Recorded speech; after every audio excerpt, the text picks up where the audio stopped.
Next topic अपना है that is aniline. बहुत इंपॉर्टेंट टॉपिक है ये। अपना अमीन वाला चैप्टर इसी के साथ में कवर हो गया ना, एरोमेटिक के साथ ही।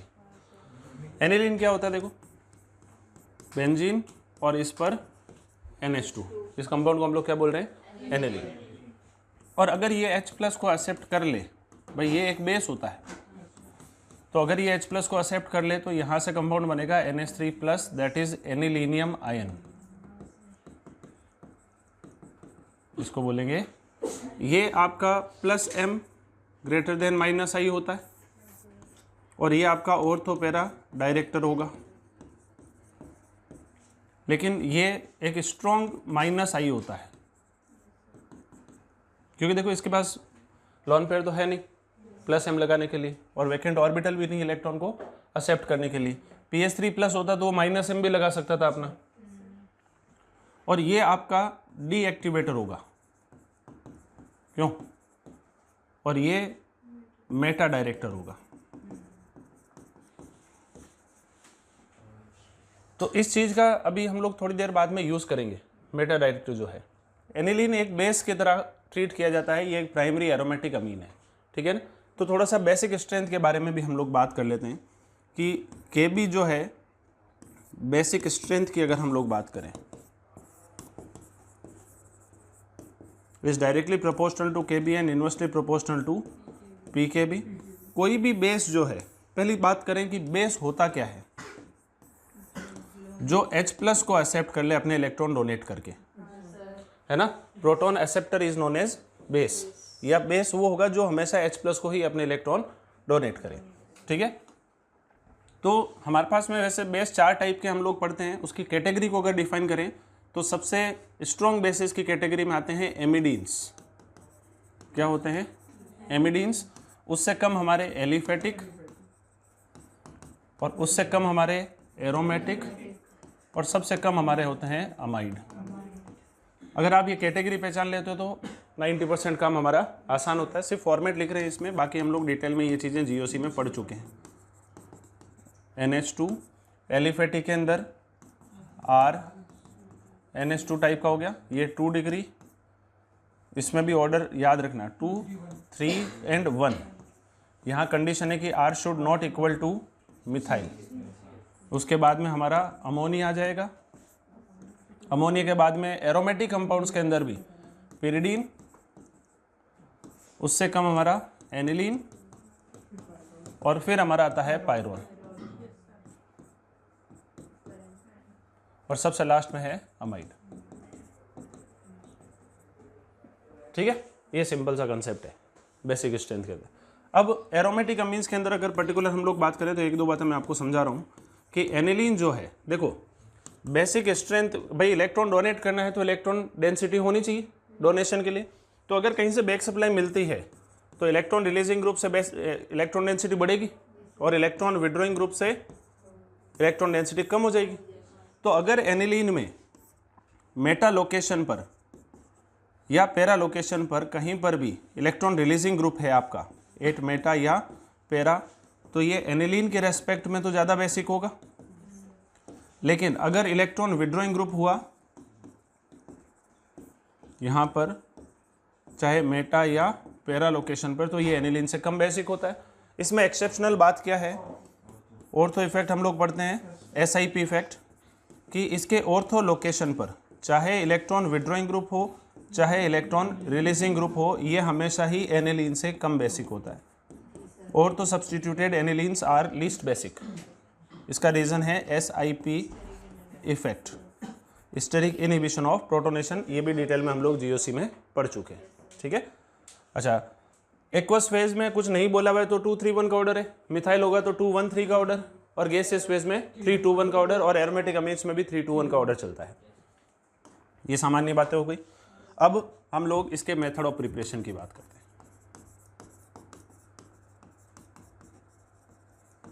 एनिलीन को कैसे बनाया जा सकता है, बताओ। कुछ मेथड आप अभी पढ़ के आए, बोलो। Nitrobenzene, very good.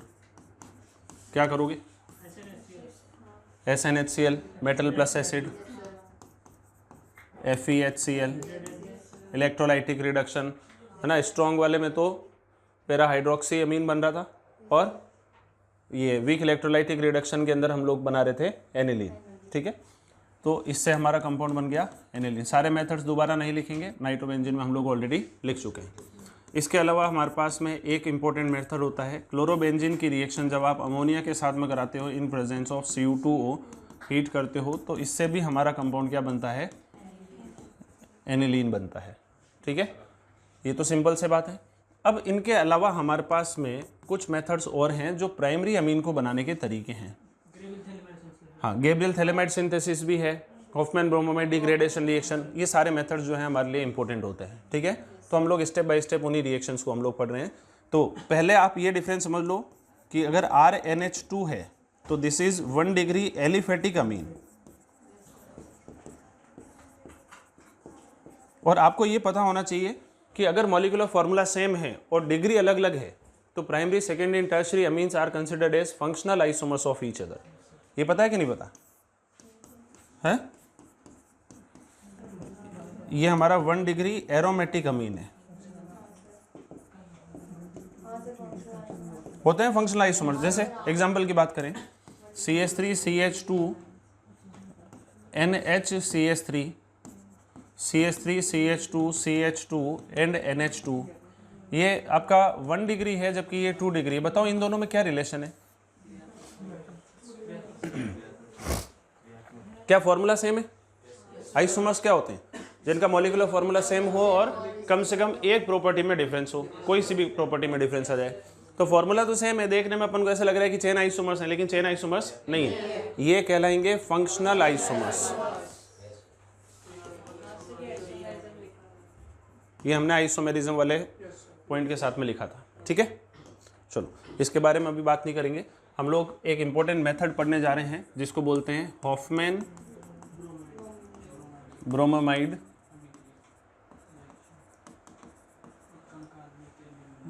Bromamide degradation.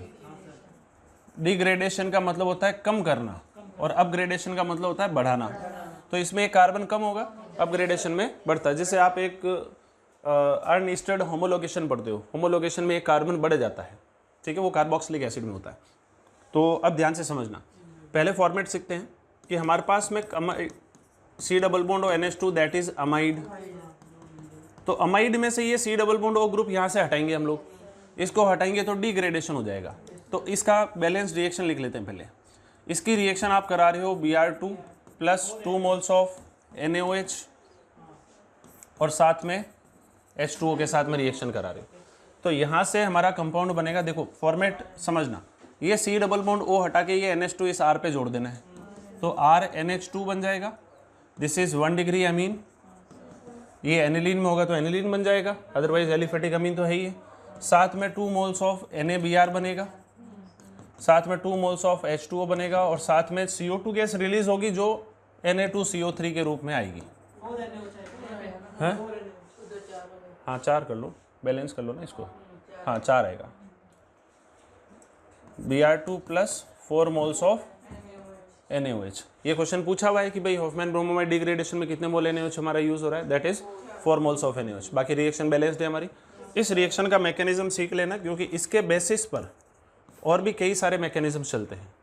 ठीक है, देखो हमारे पास में सबसे पहले RC double bond O NH2 है, तो ये क्या करता है, NaOH जो है, NaOH यहाँ से एसिडिक हाइड्रोजन ले गया, कंपाउंड क्या बना, RC double bond O NH minus, ये क्या करता है, Br2 के ऊपर अटैक कर देता है, ये इधर अटैक करके एक Br को बाहर कर देगा, तो कंपाउंड बनेगा RC double bond O NH and Br, ये N ब्रोमोमाइड बन गया।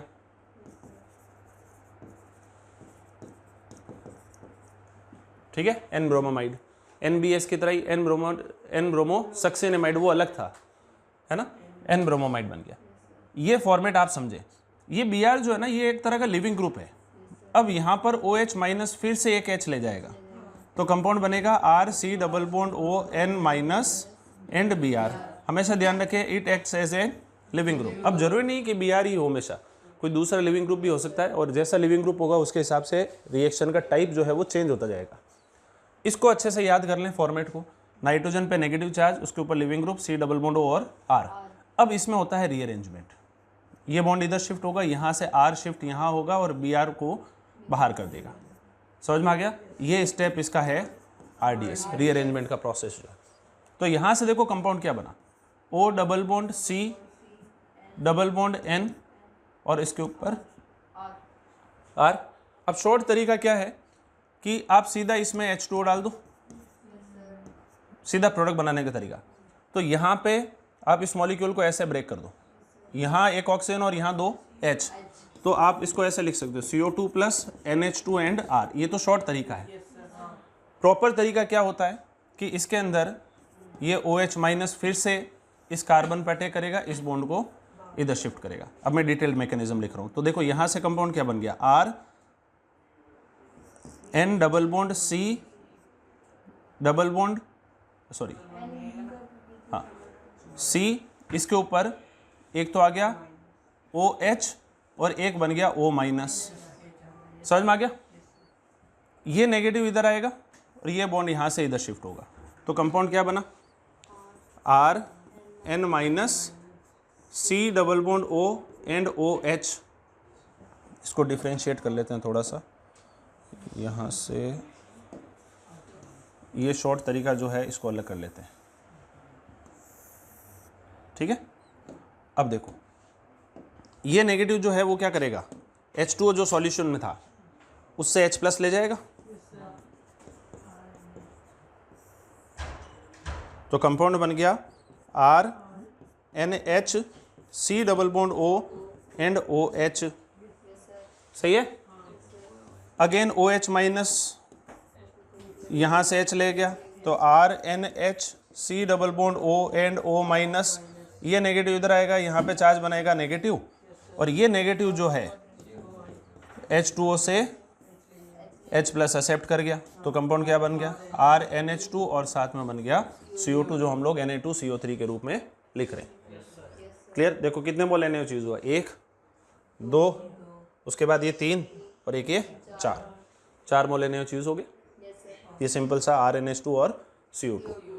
This reaction is known as Hofmann bromamide degradation. अब अगर ये आपको फॉर्मेट समझ में आ गया तो इसके बेसिस पर कुछ रिएक्शंस हमारे पास और हैं, उनको भी हम लोग लिख लेते हैं। एक हमारे पास में आता है, यहाँ लिख देता हूँ, रिएक्शंस सिमिलर टू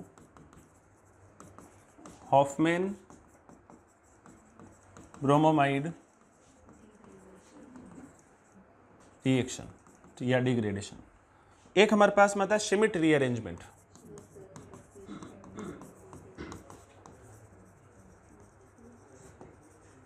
अभी थोड़ी देर पहले ही हमने श्मिट कोल्बे श्मिट कार्बोक्सिलेशन पढ़ाया था ना, फिनॉल के केस में।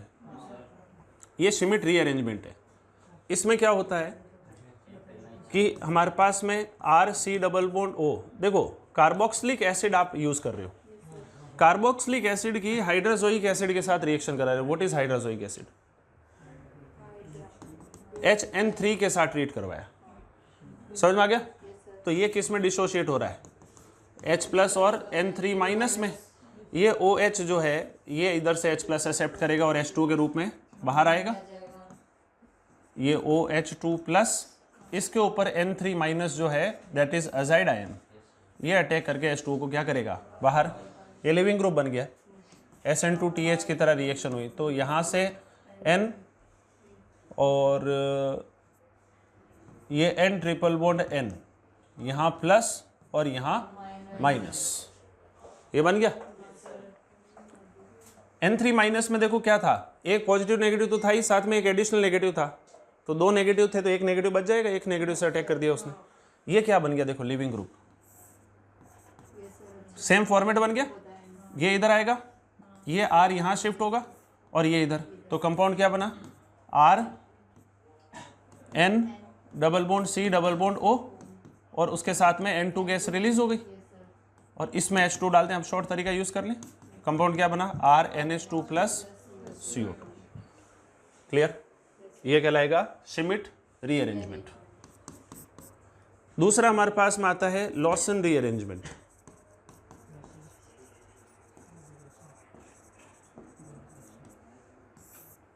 लॉसन रीअरेंजमेंट का फॉर्मेट देखो, हमारे पास में एसिड हैलाइड, ये एसिड क्लोराइड ले लिया मान लो, इसकी रिएक्शन आप करवा रहे हो NH2OH के साथ, दैट इज हाइड्रोक्सिलामीन, सॉरी वो तो कर्टियस रीअरेंजमेंट में होता है। आप इसकी रिएक्शन जो है अगेन करा रहे हो सोडियम अजाइड के साथ, NaN3 के साथ में। देखो ये सोडियम अजाइड जो होता है ना, अपने गाड़ियों में आपने सुना होगा कि एयरबैग्स होते हैं, एयरबैग्स में क्या होता है, सोडियम अजाइड का पाउडर भरा होता है, जो थोड़े से प्रेशर, मतलब जैसे ही प्रेशर लगता है इसके ऊपर, वो तो बहुत थोड़े से सोडियम अजाइड की सहायता से बहुत लीटर्स के अंदर N2 गैस को प्रोवाइड किया जा सकता है। N2 गैस हाईली स्टेबल होती है, तो ये जैसे ही इसके ऊपर प्रेशर पड़ता है, हाई टेम्परेचर इसको जैसे ही मिलता है, ये फटाफट से क्या करता है, N2 गैस को बना देता है, तो पाउडर होता है उसमें, ठीक है।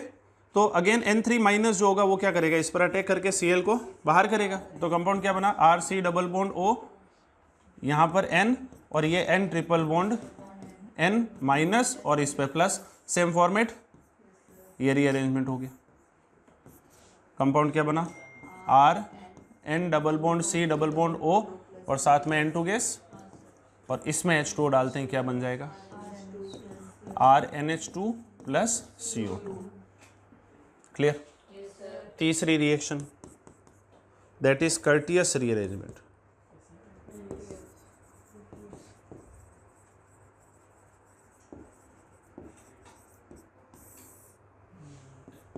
इसके अंदर भी हम लोग एसिड हैलाइड यूज कर रहे हैं, लेकिन यहाँ पर रिएक्शन इस बार हाइड्रोक्सिल अमीन के साथ में करा रहे हैं, NH2OH के साथ। तो पहला प्रोसेस तो same, RC double bond O, यहाँ पर बनेगा NH एंड OH। अब ये OH पुअर लिविंग ग्रुप है, तो ये फिर से क्या करता है, एसिड हैलाइड के साथ में रिएक्शन करेगा, ये इधर अटैक करके Cl को क्या करेगा, बाहर, तो कंपाउंड बनेगा RC double bond O NH O C double bond O and R। अब ये एक बेटर लिविंग ग्रुप में कन्वर्ट हो गया। अब यहाँ पर OH माइनस जो होगा वो यहाँ से H ले गया, कंपाउंड क्या बना, R C double bond O N minus O C double bond O and R, same format, ये इधर आएगा, R इस पे शिफ्ट और ये लिविंग ग्रुप, कंपाउंड बन गया R N double bond C double bond O और इसमें H2O डालते हैं, क्या बना, RNH2 प्लस CO2। तो ये मिसलिनियस रिएक्शंस हैं जो हॉफमैन ब्रोमोमाइड डिग्रेडेशन की तरह ही चलती हैं। क्लियर। ये सब NCERT में मेंशन नहीं है, लेकिन हम लोग एडिशनली इनको पढ़ रहे हैं। इसके अलावा हमारे पास एक बहुत इंपॉर्टेंट मेथड आता है, that is Gabriel phthalimide synthesis. अच्छा, एक चीज आपको और सीखनी है, ये वाली जो रिएक्शन थी ना हॉफमैन ब्रोमोमाइड डिग्रेडेशन, इसमें ध्यान रखना, एक मैं यहाँ पर नोट बना के लिख देता हूँ, no cross product is obtained.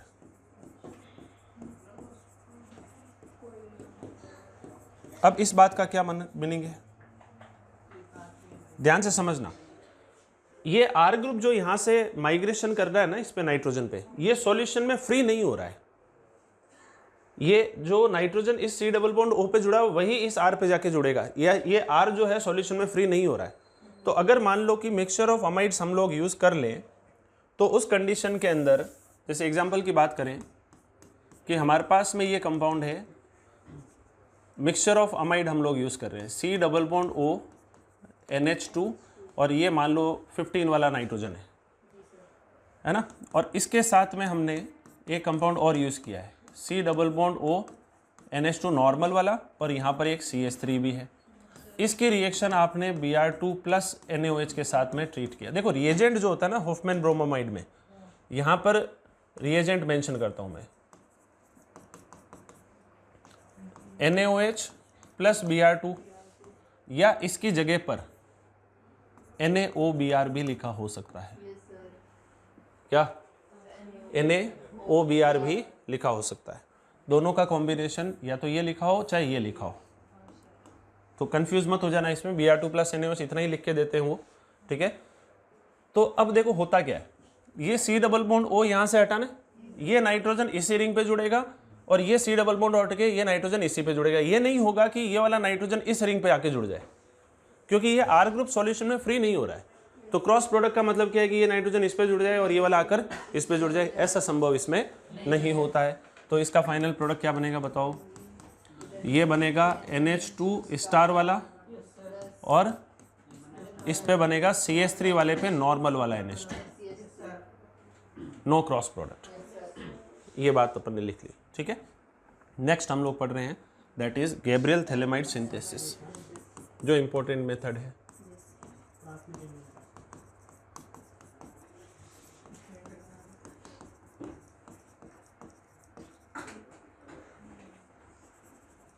देखो अब इस रिएक्शन में भी देखो कंफ्यूज करने के लिए वो क्या क्या कर सकते हैं। थैलिक एसिड पता है तुम लोगों को? C double bond O OH, C double bond O OH। और अगर थैलिक एसिड को डायरेक्टली आप हीट कर देते हो, या जैसे मान लो आपने P2O5 डाल के हीट कर दिया, तो ये हीटिंग इफेक्ट के अनुसार ये एनहाइड्राइड फॉर्मेशन करता है। तो दिस इज थैलिक एनहाइड्राइड, सही है ना। तो रिएक्शन को जरूरी नहीं कि यहाँ से स्टार्ट करें, रिएक्शन को किसी और जगह से भी स्टार्ट किया जा सकता है।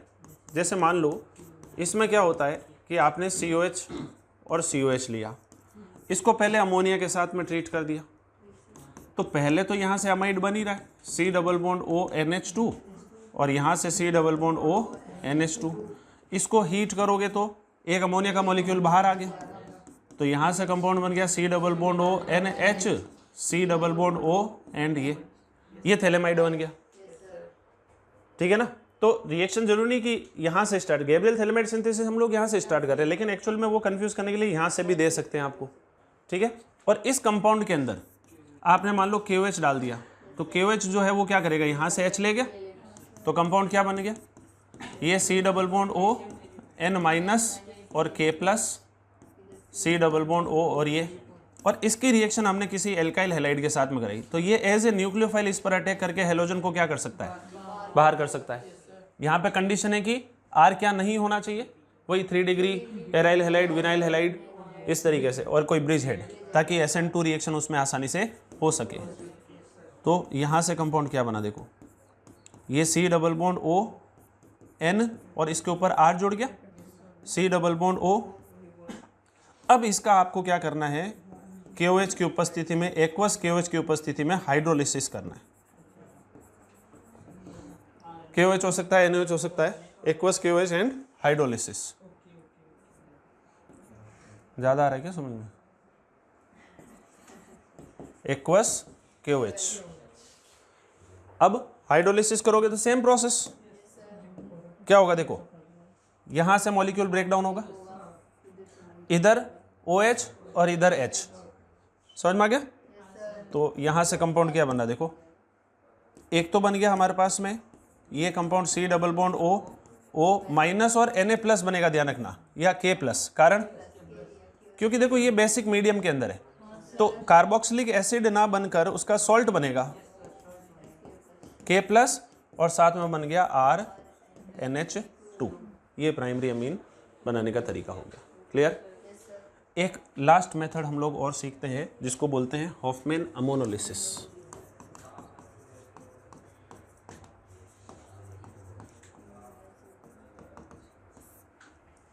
Hoffmann ammonolysis, this is not a good method. हमारे पास में RNH2 है, वैसे तो रिएक्शन हम लोग RX के साथ में कराते हैं अमोनिया की,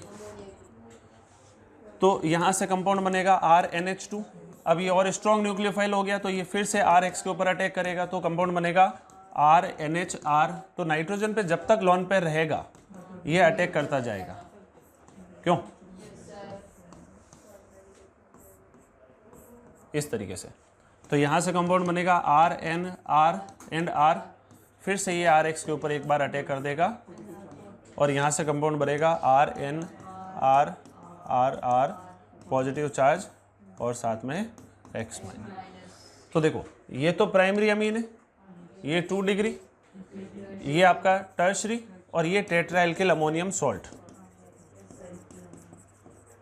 और अगर इसको डायरेक्टली हीटिंग कर दें तो क्या होता है, मतलब एक्चुअल में हम लोग प्राइमरी अमीन बनाना चाह रहे हैं, तो हॉफमैन अमोनोलिसिस में क्या होता है कि प्राइमरी, सेकेंडरी, टर्शरी और टेट्राएल्किल अमोनियम सॉल्ट्स का मिक्सचर मिल जाता है। तो परसेंटेज यील्ड अगर इसकी बात करें तो इसकी मात्रा बहुत कम मिलती है, तो this is not a good method.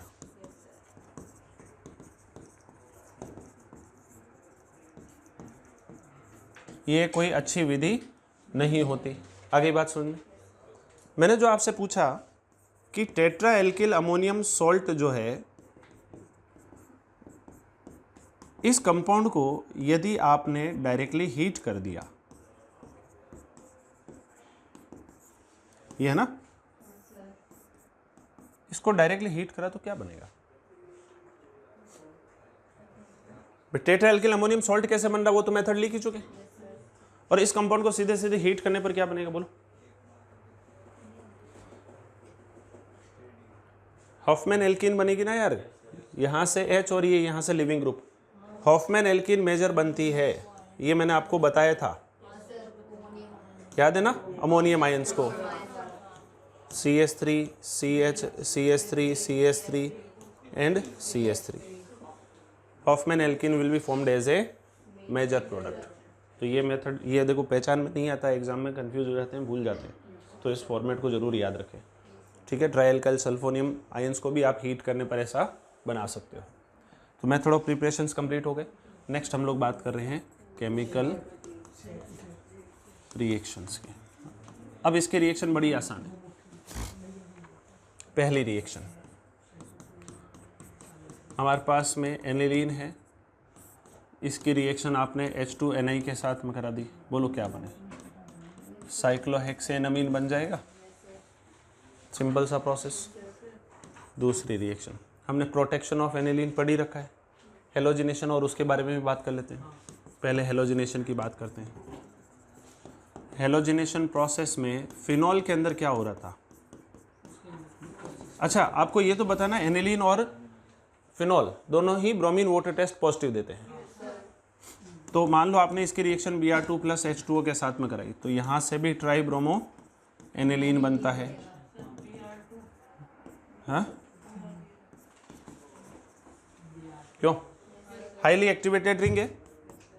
Phenol के केस में तो ये तो बन ही रहा था, लेकिन यहाँ पर एनिलीन की रिएक्शन जब आप Br2 in presence of CH2 भी करा देते हो, है ना, तो उसमें भी प्रोडक्ट यही बनने वाला है, सेम ही, वही 0 to 5 डिग्री सेल्सियस या लेस देन 278 केल्विन, यहाँ पर भी ब्रोमीन। तो मोनोब्रोमिनेशन डायरेक्टली एनिलीन से हम लोग नहीं करवा पा रहे हैं, तो उसके लिए हमें तरीका क्या यूज़ करना पड़ेगा? प्रोटेक्शन वाला, जो अभी हम लोग सीख चुके थे थोड़ी देर पहले। कैसे? कि आप एनिलीन की reaction CH3 C++OCl in presence of pyridine, तो ये प्रोटेक्शन कर देगा इसका। इससे क्या बनेगा बताओ? ये फर्स्ट रिएजेंट है, यहाँ से बनेगा NaHC++OCH3।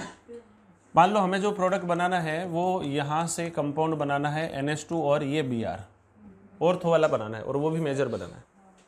तो पहला रिएजेंट ये हो गया। दूसरा बताओ, कंसंट्रेटेड H2SO4, तीसरा Br2 Fe, और फोर्थ डाइल्यूटेड H2SO4। बोलो सेकेंड रिएजेंट पर क्या होगा? ये NHC++OCH3 और यहाँ पर SO3H, सही है। उसके बाद में Br जुड़ेगा, NHC++OCH3 और यहाँ पर Br और यहाँ SO3H, और फोर्थ रिएजेंट डालने पर इसका भी हाइड्रोलिसिस हो ही जाएगा। ये तरीका हमें अपनाना पड़ेगा अगर मोनोब्रोमिनेशन करवाना है। और अगर कंसंट्रेटेड H2SO4 नहीं डाल के डायरेक्टली Br2Fe डालोगे तो पैरा पे आ जाएगा, फिर हाइड्रोलिसिस तो करना ही पड़ेगा उसका। हेलोजिनेशन क्लियर हो गया। Second process that is nitration. अब ये बहुत इंपॉर्टेंट है। एनिलीन का जब आप नाइट्रेशन करवाते हो concentrated H2SO4 and concentrated HNO3 के साथ में, तो देखो एनिलीन ऑर्थो पैरा डायरेक्टर है, तो प्रोडक्ट बनना क्या चाहिए? ऑर्थो और पैरा पर NO2 आना चाहिए, लेकिन सरप्राइजिंगली इसके साथ में मेटा वाला प्रोडक्ट भी सफिशिएंट मात्रा में बनता है। अब उसका कारण क्या है? इनके परसेंटेज की अगर बात करें तो ये 51% होता है, ये 47% और ये ऑलमोस्ट 2% ही होता है, इतना कम बन रहा है। तो उसका कारण सिंपल सा है कि ये एनिलीन जो है एसिडिक मीडियम हमारे पास में प्रेजेंट है, तो जैसे ही H+ को एक्सेप्ट करेगा एनिलीनियम आयन में कन्वर्ट होगा। वो क्या होता है? Meta director. तो वो सफिशिएंट क्वांटिटी में मेटा लोकेशन पर भी NO2 को इलेक्ट्रोफिलिक सब्स्टिट्यूशन करवा देता है। याद रहेगी ये बात सभी को। तीसरी reaction sulphonation.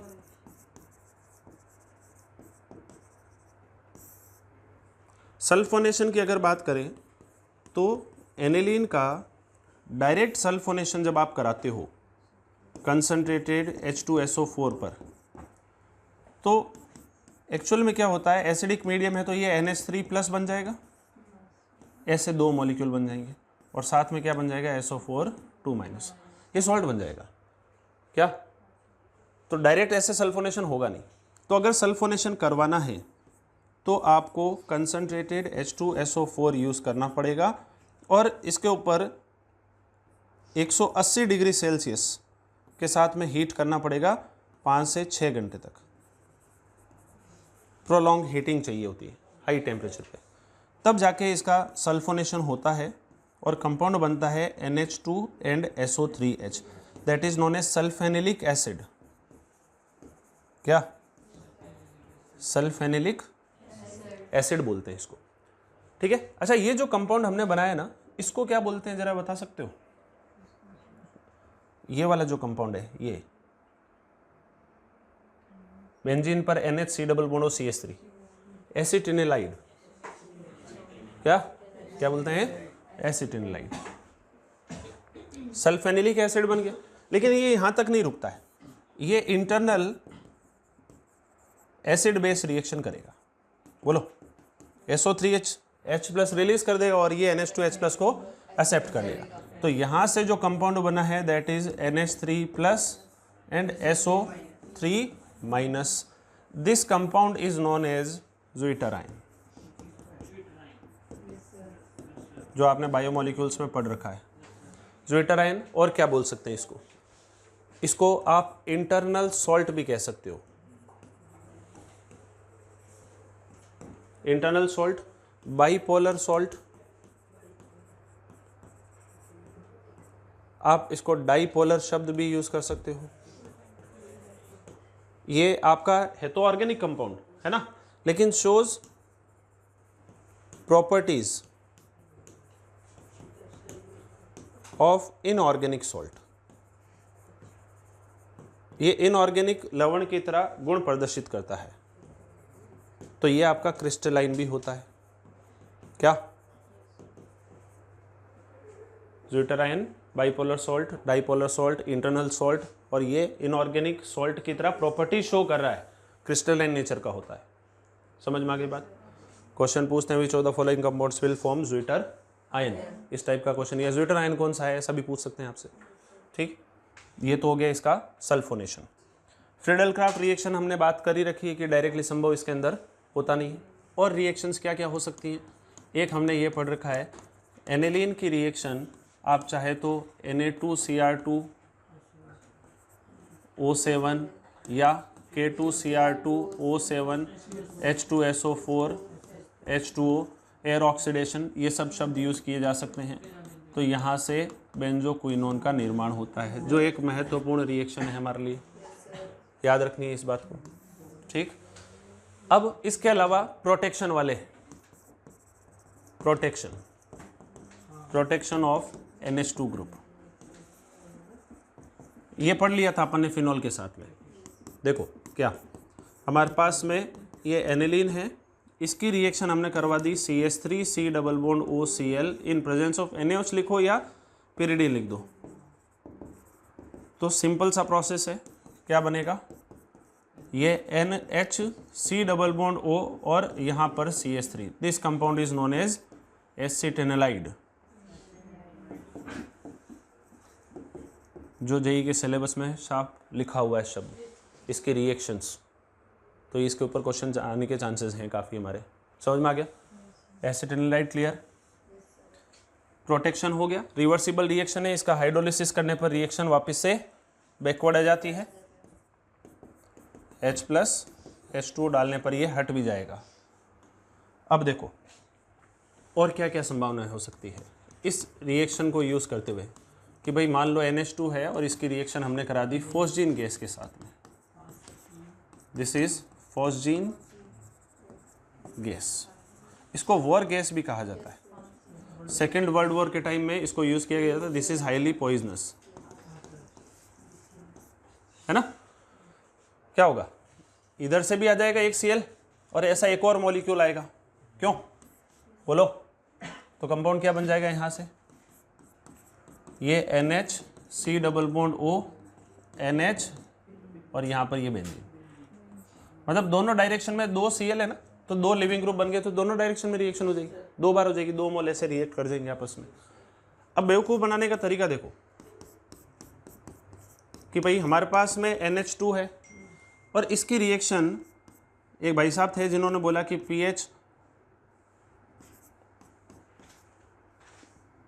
PHC double bond OCl, ये एसिड हैलाइड ही तो है, R की जगह पर भाई R ग्रुप में CH3 ले रहे थे, अभी CH3 की जगह हमने क्या ले लिया, बेंजीन, और इसको NaOH के साथ में हीट कर दिया, तो क्या होगा, सेम वही प्रोसेस, ये NH2 अटैक करके Cl को क्या करेगा बाहर, तो बेंजीन इसके ऊपर NH C double bond O और यहाँ पर ये PH।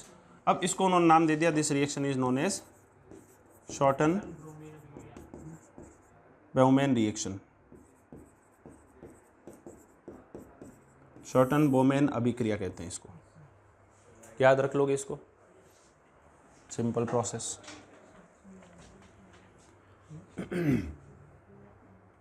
अब देखो और क्या क्या संभावना हो सकती है हमारे पास में, कि मान लो हमारे पास में एनिलीन है और इसकी रिएक्शन हमने करवा दी PH S double bond O and Cl, PHSO2Cl, this is known as Hinsberg reagent, क्या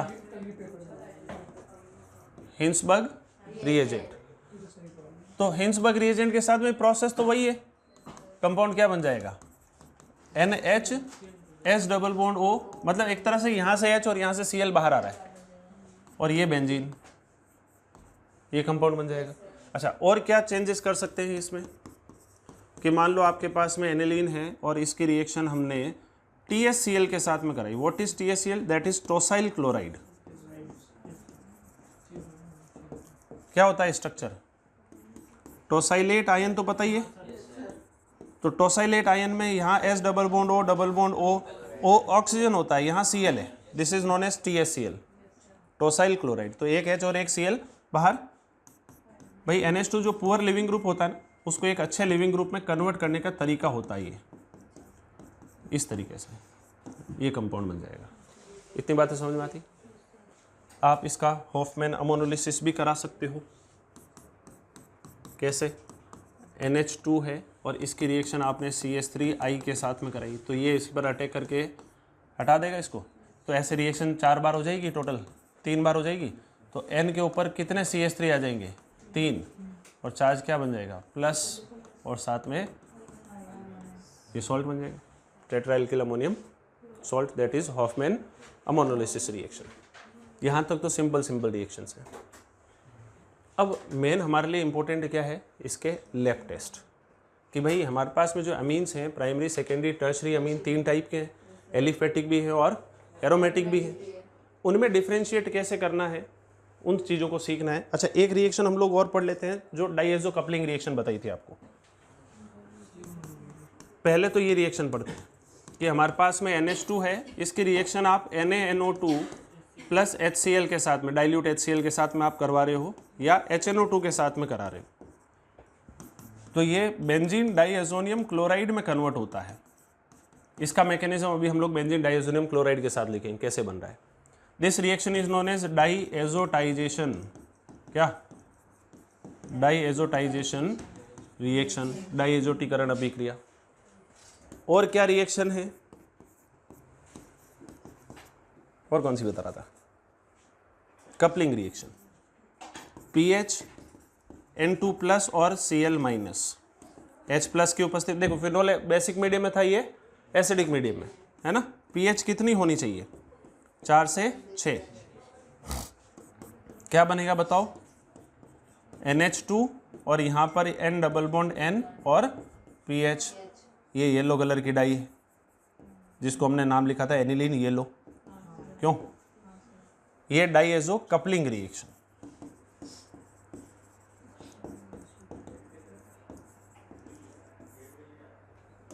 ठीक, ये तो हो गया सिंपल से रिएक्शन, मतलब एनिलीन जो है फिनोल के कंपैरिजन में काफ़ी आसान है। अब हमारे लिए सबसे इंपॉर्टेंट आ रहे हैं दैट आर लैब टेस्ट्स। तो ये प्रैक्टिकल ऑर्गेनिक केमिस्ट्री का पार्ट आ गया। लैब टेस्ट में हमारे पास में अमीन्स जो हैं कितने टाइप के हैं, प्राइमरी, सेकेंडरी और टर्शियरी, 3 टाइप के अमीन्स हैं। एलिफेटिक भी हो सकते हैं और एरोमेटिक भी हो सकते हैं। तो पहले तो हमें ये भी पता करना है कि हमारा कंपाउंड एलिफेटिक है या एरोमेटिक है, और एलिफेटिक या एरोमेटिक में अगर कुछ डिटेक्शन हो जाता है तो हमें ये भी पता करना पड़ेगा कि वो प्राइमरी है, सेकेंडरी है या टर्शियरी है। तो उनका डिफरेंशिएशन टेस्ट खूब सारे हैं हमारे पास में, है ना। तो स्टेप बाय स्टेप सीक्वेंस में हम लोग सीखते हैं इसको कि किस तरीके से इनको डिफरेंशिएट करना है। सबसे पहले हम लोग नाइट्रस एसिड टेस्ट, अच्छा सबसे पहले हम लोग कार्बाइल अमीन रिएक्शन यूज करते हैं। कार्बाइल अमीन रिएक्शन, मान लो अननोन कंपाउंड जब भी आता है आपके पास में और आपको लगता है कि भाई ये नाइट्रोजन कंटेनिंग कंपाउंड है ना, प्राइमरी से या मतलब आपके अमीन टाइप का कुछ हो सकता है, एरोमेटिक या एलिफेटिक, तो सबसे पहले आप क्या कराते हो, कार्बाइल अमीन रिएक्शन, या इसको हम लोगों ने नाम दिया था आइसोसाइनाइड टेस्ट, आइसोसाइनाइड परीक्षण नाम दिया था। हमारे पास में कंपाउंड है मान लो एनिलीन या RNH2, ये दोनों ही आपके 1 डिग्री अमीन्स हैं। ये एरोमेटिक है जबकि ये एलिफेटिक है। इन दोनों की ही रिएक्शन जब आप CHCl3KOH के साथ में कराते हो, हीट कर देते हो इन दोनों की ही, तो यहां से कंपाउंड क्या बनता है, isocyanate, that is foul smelling compound. इसमें बनेगा RN triple bond C। These are isocyanide and they are foul smelling compound, दुर्गंध युक्त यौगिक। अननोन कंपाउंड था, आपने CHCl3KOH डाल के हीट कर दिया, तो यदि दुर्गंध उत्पन्न होती है तो इसका मतलब आइसोसाइनेट का निर्माण हुआ है और वो आपका प्राइमरी अमीन है। अब प्राइमरी अमीन एलिफेटिक भी हो सकता है और एरोमेटिक भी हो सकता है। 2 डिग्री और 3 डिग्री की अगर हम लोग बात करें, चाहे एलिफेटिक हो चाहे एरोमेटिक, ये आइसोसाइनाइड टेस्ट नहीं देते हैं। क्या? ये टेस्ट नेगेटिव आता है 2 डिग्री और 3 डिग्री के केस में। तो पहली चीज क्लियर हो गई, कार्बाइल अमीन रिएक्शन कौन शो करेंगे, प्राइमरी अमीन शो करेंगे। वो एलिफेटिक भी हो सकता है या एरोमेटिक भी हो सकता है, इतनी बात याद होगी। फाउल स्मेलिंग कंपाउंड जनरेट होगा। अब मान लो कि हमारे पास में फाउल स्मेल जनरेट हो गई, तो अब हमने ये संभावना व्यक्त कर दी कि भाई हमारा प्राइमरी अमीन भी हो सकता है, प्राइमरी अमीन तो है, वो एलिफेटिक भी हो सकता है और एरोमेटिक। तो एलिफेटिक और एरोमेटिक प्राइमरी अमीन्स का डिफरेंशिएशन टेस्ट पढ़ रहे हैं हम लोग। तो सेकंड जो हम लोग काम करते हैं that is nitrous acid test. क्या यूज करते हैं? नाइट्रस एसिड टेस्ट यूज करते हैं। ये प्राइमरी एलिफेटिक और एरोमेटिक में डिफरेंशिएट कर देता है, ठीक है ना। कैसे? नाइट्रस एसिड क्या होता है, NaNO2 प्लस HCl, ये दोनों मिलकर क्या करते हैं, HNO2 का निर्माण करते हैं। और HNO2 क्या करता है, NO प्लस निकालता है और जो कन्वर्ट करता है N2 प्लस में। अभी इसका मैकेनिज्म हम लोग लिखेंगे बाद में, ठीक है। या नाइट्रस एसिड टेस्ट अभी लिख ही लें क्या, तो आती इसके साथ ही कैसे बनता है। देखो हमारे पास में ये जो डाइएजोटाइजेशन रिएक्शन जो है ना, उसका मैकेनिज्म बता रहा हूँ। HNO2 जो है इसका स्ट्रक्चर क्या होगा, HON डबल बॉन्ड O, ये सबसे पहले प्रोटोनेशन करवाता है। तो यहां से कंपाउंड बनेगा HOHN डबल बॉन्ड O और यहाँ प्लस, और ये यहाँ से रिलीज हो जाएगा तो हमें इलेक्ट्रोफाइल मिल गया दैट इज NO प्लस। मान लो आपके पास में कोई भी प्राइमरी अमीन है, तो जब आप इसकी NO के साथ में रिएक्शन कराओगे तो ये अपने लोन पेयर से इसको इलेक्ट्रॉन डोनेट कर देगा। कंपाउंड क्या बनेगा, RNHN डबल बॉन्ड O, यहाँ चार्ज क्या आ गया, प्लस। अब क्या होता है, देखो ये H यहाँ से रिलीज होगा, लॉन पेयर बनेगा और इस ऑक्सीजन के ऊपर ये बॉन्ड इधर शिफ्ट होगा, ये वाला इधर शिफ्ट होगा, तो कंपाउंड यहाँ क्या बने नेगेटिव, ये H वहाँ जाके चिपक गया, तो कंपाउंड क्या बन गया RNH डबल बॉन्ड पॉजिटिव अभी भी है, और ये N और OH पहले ये बनेगा। फिर सेम यही प्रोसेस, ये एक और H रिलीज होगा और इसको H2O के रूप में क्या करेगा, बाहर निकालेगा, तो कंपाउंड क्या बन गया RN triple bond N plus और साथ में बन जाएगा Cl minus. This compound is known as diazonium chloride salt है ये basically. Benzene diazonium chloride 0 to 5 degree Celsius पर क्या रहता है, स्टेबल रहता है। तो ये जो पूरी रिएक्शन है इसको डाइएजोटाइजेशन रिएक्शन कह रहे हैं, डाइएजोटाइजेशन रिएक्शन। तो नाइट्रस एसिड टेस्ट क्या है ये समझना। मान लो कि आपके पास में 1 डिग्री एलिफेटिक अमीन है, ये टेस्ट जो है 1 डिग्री एलिफेटिक और एरोमेटिक दोनों देते हैं, 2 डिग्री भी देता है, लेकिन वहाँ पे थोड़ा सा डिफ्रेंशिएशन नहीं होता है एलिफेटिक, लेकिन प्राइमरी एलिफेटिक और एरोमेटिक अमीन में डिफ्रेंशिएशन जरूर करता है।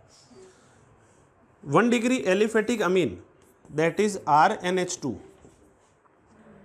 इसकी रिएक्शन जब आप NaNO2 प्लस डाइल्यूट HCl के साथ में कराओगे, यानी ये HNO2 के साथ में आपने रिएक्शन करवाई है, तो पहले कंपाउंड क्या बनेगा RN2 plus and Cl minus diazonium salt बन गया। अब मुझे एक चीज बताओ कि ये कंपाउंड आपका अनस्टेबल है, तो इसमें से N2 गैस का रिलीज होना बहुत आसान काम है, कारण कि जैसे ही N2 गैस यहाँ से रिलीज होगी एक एल्काइल कार्बोकेटाइन बन जाएगा, और अगर कहीं कार्बोकेटाइन बन रहा है तो इसका रीअरेंजमेंट भी संभव होता है। बोलो rearrangement. NH2 is a poor leaving group, तो हमने उसको एक बेटर लिविंग ग्रुप में कन्वर्ट किया NaNO2 प्लस HCl के साथ रिएक्शन कराकर, रीअरेंजमेंट इज पॉसिबल। ये मैंने आपको न्यूक्लियोफिलिक सब्स्टिट्यूशन रिएक्शन स्टार्ट करने से पहले समझाया था। R प्लस बन गया और सॉल्यूशन में H2O तो पड़ा ही है, तो इसके ऊपर H2O का क्या हो जाएगा, अटैक हो गया और एक H प्लस बाहर, कंपाउंड क्या बन गया ROH, एल्कोहल बन गया। और एल्कोहल बना है, इसकी डिटेक्शन पता करने के लिए सेरिक अमोनियम नाइट्रेट है ही अपने पास, क्या कर देगा ब्लड रेड कलर। बोलो वैसे इसकी आवश्यकता नहीं है, अल्कोहल वैसे ही पता लग रहा है अपन को। एक अननोन कंपाउंड था हमारे पास, अननोन कंपाउंड की हमने रिएक्शन कराई, सबसे पहले कार्बेलामीन रिएक्शन, आइसोसाइनेट टेस्ट आ गया positive, foul smelling compound generate हो गया, यानी हमें ये तो पता लग गया कि वो प्राइमरी अमीन है।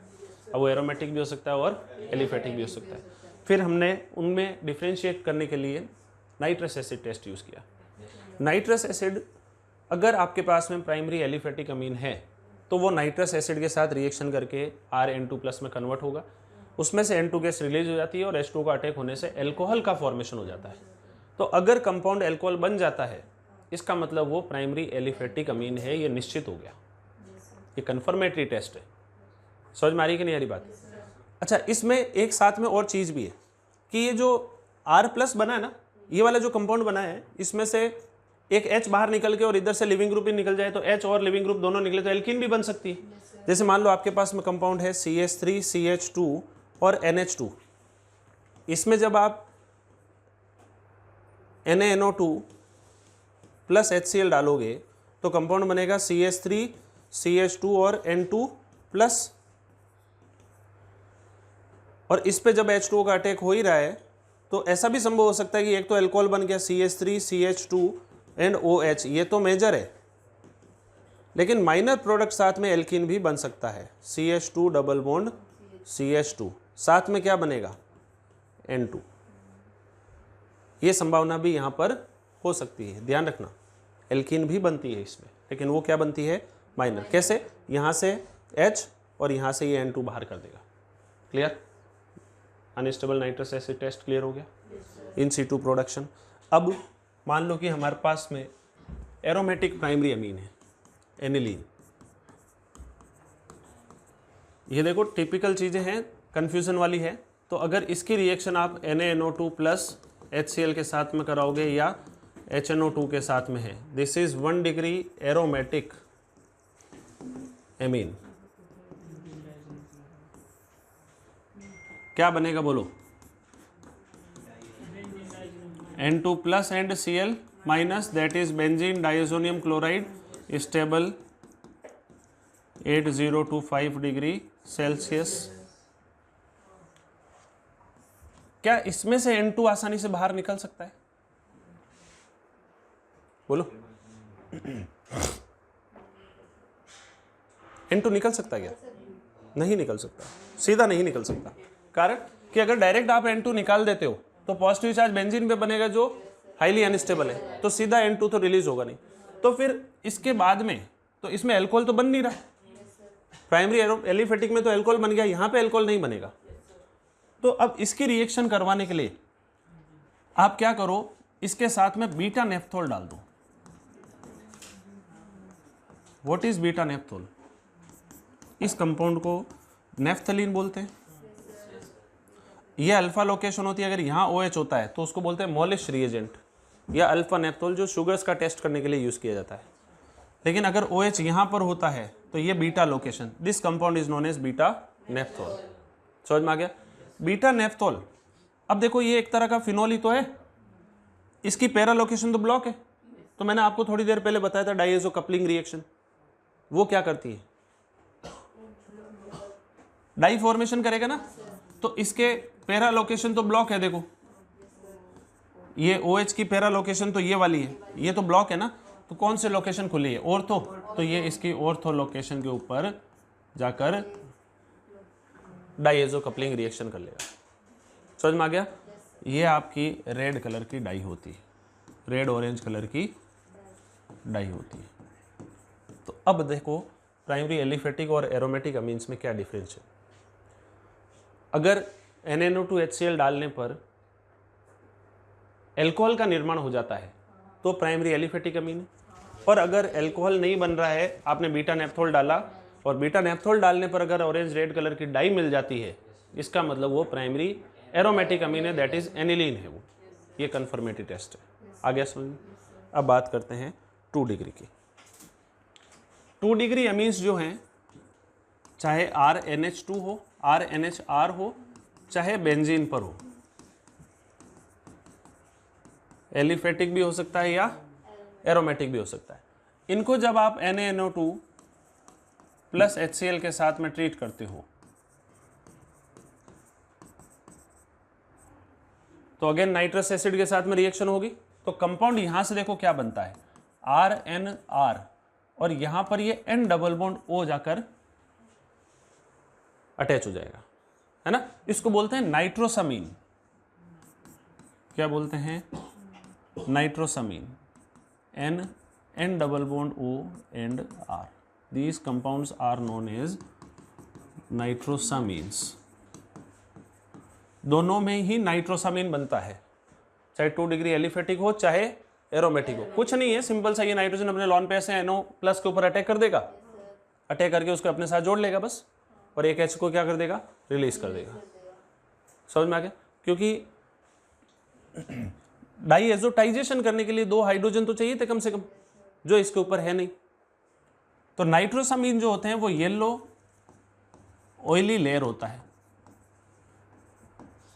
तो अगर अननोन कंपाउंड के अंदर NaNO2HCl डाल के हीट करने पर टेस्ट ट्यूब के अंदर अगर ऑयली कलर की लेयर, येलो कलर की ऑयली लेयर ऑब्टेन हो जाती है, दैट मीन्स उसमें नाइट्रोसामीन बना है, और वो 2 डिग्री एरोमेटिक या एलिफेटिक अमीन में से कुछ भी हो सकता है।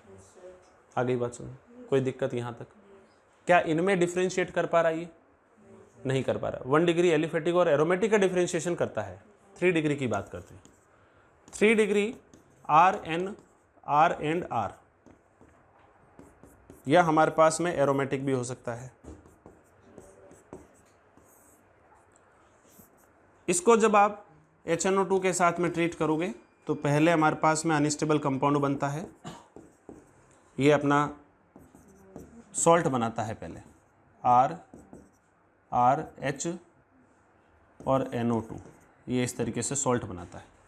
ये तो H प्लस आ जाएगा और ये NO2 माइनस आ गया, है ना। और इस कंपाउंड को जब आप हीट करोगे तो इसमें से एक ROH का, एक R, O और H का मॉलिक्यूल क्या आ जाएगा? बाहर।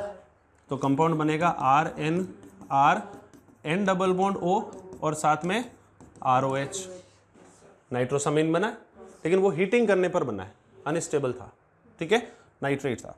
लेकिन इसके अंदर क्या होता है, इसकी पैरा लोकेशन पर NO ग्रुप जाके सब्सटीट्यूट हो जाता है, इलेक्ट्रोफिलिक सब्सटीट्यूशन रिएक्शन शो कर लेता है। तो कंपाउंड क्या बनेगा, RNR बेंजीन और ये N डबल बॉन्ड O। समझ में आ गया। तो अब देखो नाइट्रस एसिड टेस्ट क्या कर रहा है, प्राइमरी एलिफेटिक और एरोमेटिक अमीन्स का तो डिफरेंशिएशन कर रहा है, लेकिन 2 डिग्री और 3 डिग्री के अंदर डिफरेंशिएशन वो नहीं कर पाता है। तो प्राइमरी, सेकेंडरी और टर्शरी तीनों ही अमीन्स का डिफरेंशिएशन करने के लिए इससे एक बेटर टेस्ट और होता है जिसको बोलते हैं Hinsberg reagent test. Hinsberg reagent test बड़ा ही आसान है। हिंसबर्ग रिएजेंट आप अभी पढ़ ही चुके हो, दैट इज PHSO2Cl। मान लो आपके पास में RNH2 है, that is 1 degree amine, RNHR ये आपका 2 डिग्री, और एक आपके पास में टर्शरी ये 3 डिग्री। इसके अंदर आपने PHSO2Cl डाला, PHSO2Cl और PHSO2Cl हिंसबर्ग रिएजेंट के साथ रिएक्शन करें, क्या होगा बताओ। RNHS डबल बॉन्ड O और ये बेंजीन बन जाएगा। इस नाइट्रोजन के पास एसिडिक हाइड्रोजन है तो KOH डाला हमने, तो KOH यहाँ से H+ को ले जाएगा, कंपाउंड बनेगा RN-K+ S double bond O और ये बेंजीन। अंतर अभी आपको समझ में आ जाएगा, देखो RNR S double bond O और बेंजीन। मुझे एक चीज़ बताओ कि जब ये रिएक्शन यहाँ पर होगी, HCl का मॉलिक्यूल यहाँ से बाहर आया तो हमारे पास में एक इनसॉल्युबल कंपाउंड बनता है। ये आपका जो कंपाउंड है ये क्या है, इनसॉल्युबल है, ये डिसॉल्व ही नहीं हो रहा है। लेकिन उसके अंदर आपने बेस डाल के हीट कर दिया तो ये सॉल्युबल हो जाएगा, ये एक सॉल्ट बन जाएगा जो क्या होता है, सॉल्युबल होता है। आपने PHSO2Cl डाला, अननोन कंपाउंड था, तो रिएक्शन तो हुई, इनसॉल्युबल कंपाउंड बना, जिसको KOH डालने पर कोई रिएक्शन नहीं हो रही है, नो रिएक्शन, या अभी भी क्या है, इनसॉल्युबल। पहले इनसॉल्युबल कंपाउंड था, KOH डाल के हीट करने पर अगर सॉल्युबल होता है तो इसका मतलब वो प्राइमरी अमीन है। सॉल्युबल नहीं होता KOH डालने पर भी तो वो क्या है, सेकेंडरी अमीन। और 3 डिग्री तो रिएक्शन ही नहीं करता है क्योंकि हाइड्रोजन ही नहीं है इसके पास में, है ना। और 3 डिग्री जो है बहुत ही कम सॉल्युबल होता है वैसे वाटर के अंदर। तो आप अल्टरनेटिवली थोड़ा सा और कंफर्म करने के लिए आप ये भी काम कर सकते हो कि जो 3 डिग्री अमीन होता है ना, इसको आप NH4OH के साथ ट्रीट कर दो, हाइड्रोक्सिल अमीन के साथ, है ना, अमोनियम हाइड्रोक्साइड के साथ, NH4OH के साथ में, तो ये इसमें क्या हो जाता है, थोड़ा सा सॉल्युबल हो जाता है। तो RNR यह ज़्यादा बेटर है, इसकी बजाय हम लोग H+ सप्लाई कर दें, इसको H+ डाल के हीट कर दो आप, सीधा वैसे ही पता लग जाएगा। इसके अंदर हमने H+ डाल के हीट कर दिया, H+ डाल के हीट करोगे तो ये सॉल्ट बना लेगा ना, RH+, ये थोड़ा सा क्या होगा, सॉल्युबल होगा। आ गई बात समझ में। तो ये प्राइमरी, सेकेंडरी और टर्शरी अमीन्स में डिफरेंशिएशन टेस्ट है, that is Hinsberg reagent test. इतनी बातें समझ में आ गई। एक लास्ट टेस्ट और फिर आपका अमीन खत्म। लास्ट टेस्ट क्या है, that is Hoffmann mustard oil test या मस्टर्ड ऑयल रिएक्शन। आपके पास में प्राइमरी अमीन है CH2CH2NH2, ये 1 डिग्री, 2 डिग्री और 3 डिग्री ये टेस्ट नहीं देते, है ना। तो इसकी रिएक्शन जब आप CH2 के साथ में कराते हो, कार्बन डाइसल्फाइड के साथ में, तो यहाँ से कंपाउंड बनेगा CH3CH2NH double bond S and SH। पहले ये कंपाउंड बनेगा, ठीक है, डाइथायोनिक एसिड टाइप का होता है ये। और इसकी रिएक्शन आपने Hg2Cl2 के साथ में हीट करवा दिया, Hg2Cl2 डाल के, तो यहाँ से कंपाउंड बनेगा CH3CH2 NH double bond C double bond S, this is ethyl isothiocyanate, और इसकी स्मेल है मस्टर्ड ऑयल जैसी। क्या साथ में HGS बन जाएगा? क्या साथ में क्या बन जाएगा? HGS बन जाएगा, mustard oil smell. Ethyl isothiocyanate, ठीक है ना। तो अगर अननोन कंपाउंड है आपके पास में और उसके अंदर CH2 डाला फॉलोड बाई Hg2Cl2 डाल के अगर आपने हीट किया, अगर आपको मस्टर्ड ऑयल, सरसों के तेल जैसी स्मेल अगर आती है, इसका मतलब वो प्राइमरी अमीन है। समझ में आ गया? 2 डिग्री एंड 3 डिग्री ये टेस्ट क्या करेंगे? नेगेटिव शो करते हैं। तो सबसे अप्रोप्रिएट टेस्ट कौन सा है? Hinsberg reagent test. समझ में आ गया? प्राइमरी एलिफेटिक और एरोमेटिक का डिफरेंशिएशन टेस्ट तो नाइट्रस एसिड से हो ही रहा है। कार्बाइल अमीन रिएक्शन जो है वो 2 डिग्री और 3 डिग्री शो नहीं करते हैं, वो सिर्फ 1 डिग्री एलिफेटिक और एरोमेटिक अमीन शो करेंगे। इतनी बातें समझ में आती है? किसी प्रकार की दिक्कत? एनिलीन चैप्टर जो है वो समाप्त हो गया।